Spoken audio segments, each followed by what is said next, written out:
What's up everybody, it's Alex from ASC, coming to you from the future. This is a video for Snap on Tuesday. Technically it's a Wednesday, so we're kind of just gonna go backwards. I wanted to do a video yesterday, but I clearly ran out of time. Work's been crazy, but we've got some Snap on stuff, we've got some other bits and bobs to talk about. Gigantic speaker delivery come in. This is my car, this is not a customer's, so you know, I don't just rest stuff on people's cars, but lots of goodness going on. Some Hertz Uno speakers, got some Pioneer stuff going in, Porsche and other bits and bobs. We've got a few bits to talk about today.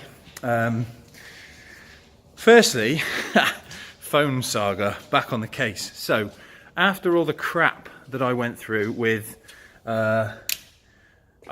Vodafone, Carphone Warehouse, all those people, it's kind of a bit of a don't do as I do video, which was go with the easiest option, you know, go straight for Carphone Warehouse, back on with Vodafone, because it meant changing nothing and doing nothing. That turned out to be a total misconception on my part. So you remember I said that Vodafone before had kind of, I'd paid for the phones, we'd upgraded 2 phones, they delivered 2 phones, but it took me 3 days to get them, and then they turned out to be the wrong size, the memory was wrong. Anyway, one of the phones got returned in store, the refund was done on my card then and there, and one phone apparently went into this procurement program where somebody had basically cancelled the contract remotely, asked for a refund and sent me a paid delivery slip to send the phone back. I'd obviously gone into store with both phones and returned both phones, so they had them. The little shit at Vodafone was basically the refund never come back to my phone, never come back to my account, never come back to my card. So the money had still stayed with Vodafone, and not only that, the phone was actually active and I was still paying for it for 2 months. I got a phone bill through on my phone, and I missed last month, so I never even checked it. This month I looked at it because I got the email, and it was like 222 quid. And I was like, hang on a minute, you know, my contract's like £65 each. Anyway, yeah, so somebody at Vodafone hadn't sent that phone back, hadn't given me the refund, hadn't cancelled the contract, and the phone was actually still active. So when I spoke to the lady on the phone regarding my phone and contract, she started to say that, you know, oh, have you not been using this phone? And I said, no, I haven't. And she said, well, it's still running, it's still active. And I said, well, you've got a problem then, because I said, I'm about to call the police, because that's technically fraudulent. And if somebody in the store's using my phone, somebody's going to get sacked. So then she soon changed her story and was kind of like, oh, you know, I've sorted it out, blah, blah, blah. And anyway, so they're going to give me a refund. But the point is, I went for the easiest option, keeping the number, staying with Vodafone, which is the worst company I've ever had dealings with. And they even had the cheek, after I read at some lady on the phone about the fact that I didn't have my money back and the fact that somebody was using my phone, she then sent me a questionnaire via text asking how their service was. So I promptly replied with 0 for everything, and would I ever recommend Vodafone? No. Unfortunately, I'm stuck for 2 more years now with Vodafone because I took the easy route. So in hindsight, don't do the easy route, go the hard way. I should have stayed with I should have changed and gone with somebody else, because the customer service is that poor. But what do you do? Anyway, let's do some stuff. So Lotus bits have come in. I'm currently in the process of, there's the V8 engine. So I've cleaned out the bores.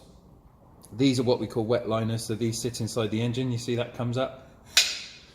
So the piston will sit in there. This is obviously water in the... Sorry, customer in the door. Yeah, these are wet liners. So water runs around the top, and then oil obviously down here in the bottom of the block, but they need to be what they call the nip, which is the stand-in of the relation. Let me just see if I can show you. So it's to do with this face on the cylinder head, or the flame face where the deck is going to be, and then relation to where the actual liner will sit, because obviously the gasket's going to sit around here.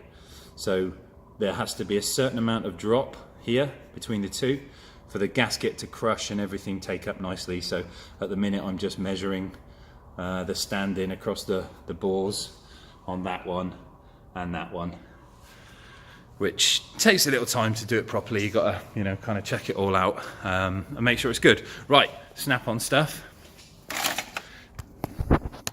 Pop you down. There we go. Yay. Right, a couple of things. First off, I haven't even opened these yet. So from time to time I do get involved with welding. This one came up. It's one of their, how should we say, funky collection. But basically it's a good old welding mask that looks like a bit of a skeleton. Comes with a clear lens as well and a hood bag, which is quite nice, so you can you know, not get blinded and look like a nutter in the workshop as well. Very, very awesome. And also, pop that back in there. Because I'm going to be doing a lot of measuring with the Lotus, I wanted to get a full set of feeler gauges. So I've got the straight ones, in and outs, nice little pack, and they come warranted as well because they're silver. If they corrode, you can get them changed, so your tolerances are the same. Very good, snap on, well done. And the angled ones, so if I'm, see the, that doesn't help, that does. So if I'm going in at an angle and I'm measuring kind of that way, I can still get a good spread with it. So you've got all of those, and there's some more in there too. That's also pretty cool. So some feeler gauges for the measuring of the Lotus. And you also know that my electrics game is very strong. I've got quite a lot of the snap-on electric tools, which I do love because they make my life not just quicker, it's easier because you're not in a glove box trying to ratchet something undone. You can just whiz up a gun and take something out. New tool released yesterday. I managed to get my hands on one. It is a completely solo bit driver, all electric. Nice trigger action on it, nice and positive, but designed for either the stand-in bits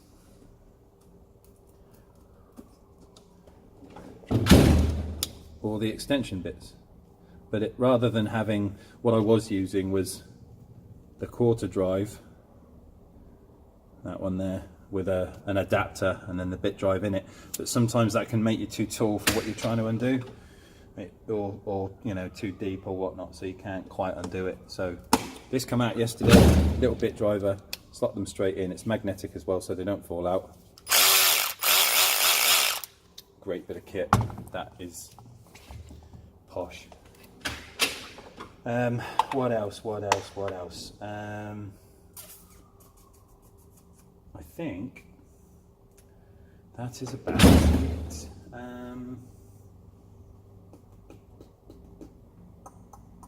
Still haven't heard from Land Rover Dude, so I'm guessing his vehicle is still okay.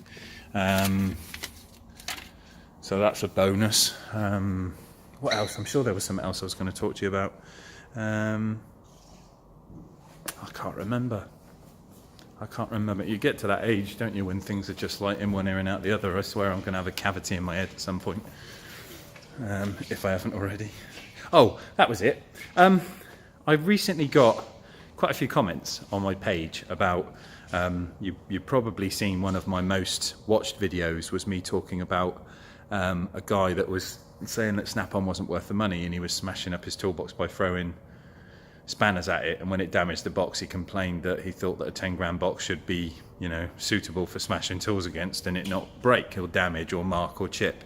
Real ludicrous idea, but you know, the common sense of a potato. But I recently started getting loads and loads of comments about people, like I had one last night about a guy that was basically saying that I think he said that Harbour Freight could supply the tools, you know, at like a fraction of the cost.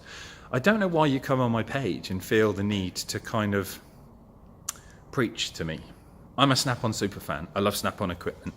There is good tools out there. I'm not saying there isn't, but you're kind of preaching. I'm on the calendar. You're preaching to the wrong person. I love Snap-on equipment. Some stuff I'm impressed with, some stuff I'm not impressed with, but that still doesn't mean that I don't like the tools. I still love it. So in a nice way, watch my videos, appreciate my videos, comment on my videos. I do read everything and I try and respond to as much as I can. But save yourself some time. Don't waste your fingers, effort in typing out on the keyboard. You're full of shit. Snap-on tools ain't worth it. You can buy stuff from, Harbor Freight, Mac, Brittle, wherever. Because frankly, I don't care. I like what I like. I use what I use. End of. If you don't like it, don't watch my channel. I'm not bothered. Just you don't need to keep telling me that, I'm either spending too much money or, I wouldn't have gone for that color box, or you can get stuff cheaper. Yeah, you probably can. But, you can also buy a cheaper car. But people still buy Lambos and Ferraris, don't they? So I'm going to stick with Snap-on. You stick with what you want to do, and everything will be gravy. And that's about it for today. See you later, peoples.